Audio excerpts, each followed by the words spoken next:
देवों की महाभारत, ब्रह्मा, विष्णु और शिव का महासंग्राम। पूर्वकाल में देवताओं का समूह आकाश में आयोजित था। वहां एक महत्वपूर्ण मुद्दा पर चर्चा हो रही थी, ब्रह्मा, विष्णु और शिव के बीच का महासंग्राम। इस महाभारत की कहानी के साथ हम जुड़े और देखें कि कैसे ये त्रिमूर्ति अपनी शक्तियों को प्रकट करने के लिए आमने सामने हुए। पार्वती की प्रेरणा। एक दिन हिमालय के शिखर पर भगवान शिव ध्यान में लिपटे थे और उनकी पत्नी पार्वती उनके पास आईं। पार्वती ने एक सवाल पूछा, महादेव, तुम्हारे दोस्त ब्रह्मा और विष्णु के बीच का महासंग्राम क्यों नहीं होता? क्या वे सचमुच इतने परम पुरुष हैं कि वे कभी लड़ते ही नहीं? शिव ने मुस्कुराते हुए जवाब दिया, पार्वती, ये सच है कि वे तीनों देवताएं हैं और उनके पास अत्यधिक शक्तियां हैं, लेकिन कभी कभी वे अपनी शक्तियों का प्रदर्शन करने के लिए लड़ना चाहते हैं। पार्वती ने उसके वचनों का स्वागत किया और ब्रह्मा, विष्णु और शिव के बीच का महासंग्राम की विचारशीलता को बढ़ावा दिया। ब्रह्मा का सृष्टि शक्ति। ब्रह्मा जगत के सृजनकर बहुत ही गर्वशील थे। उन्होंने कहा, मुझे सभी जीवों का निर्माण करने की शक्ति है,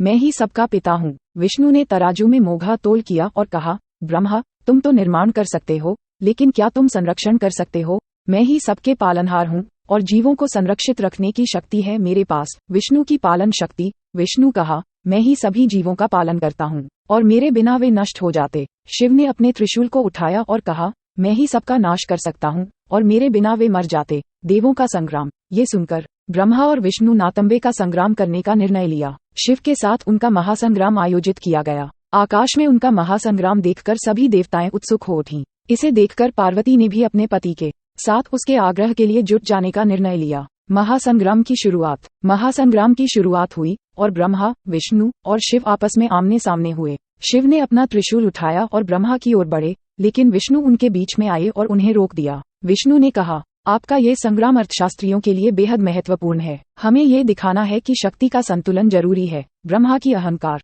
ब्रह्मा अपने आप को अत्यंत महत्वपूर्ण मानते थे और उन्होंने विष्णु की बातों को नकारते हुए कहा, मैं ही सभी जीवों का सृजन करता हूँ और मेरा महत्व अत्यधिक है। शिव और विष्णु ने मिलकर उसे समझाने की कोशिश की, लेकिन ब्रह्मा का अहंकार बढ़ता गया। विष्णु की योग शक्ति। विष्णु ने देखा कि ब्रह्मा अपने अहंकार में डूबे हुए हैं और उन्होंने एक योग शक्ति को अपने बालों से निकाला। वह योग शक्ति ब्रह्मा की ओर बढ़ी और उसे बाधित कर दिया। ब्रह्मा अचानक अपने अहंकार से जाग उठे और देखा कि वह असमर्थ हो गए हैं। शिव की तांडव शक्ति। इसके बाद विष्णु ने अपनी पालन शक्ति को दिखाया। वह जीवों को संरक्षित रखने की शक्ति को अपने चरणों से प्रकट किया। शिव ने भी अपनी तांडव शक्ति का प्रदर्शन किया और दिखाया कि वह जीवों को नष्ट करने की शक्ति को कैसे प्रकट कर सकते हैं। संग्राम का समापन। ब्रह्मा, विष्णु और शिव का महासंग्राम देवताओं को शक्ति के संतुलन की महत्वपूर्ण बात सिखाया। वे समझ गए कि शक्ति का संतुलन जरूरी है और एक दूसरे के बिना पूरा नहीं हो सकता। इसके बाद त्रिमूर्ति अपनी शक्तियों को संरक्षित रखने और सृजना, पालना और नाश करने के कार्य में संयमित रहने का प्रतिज्ञान लिया।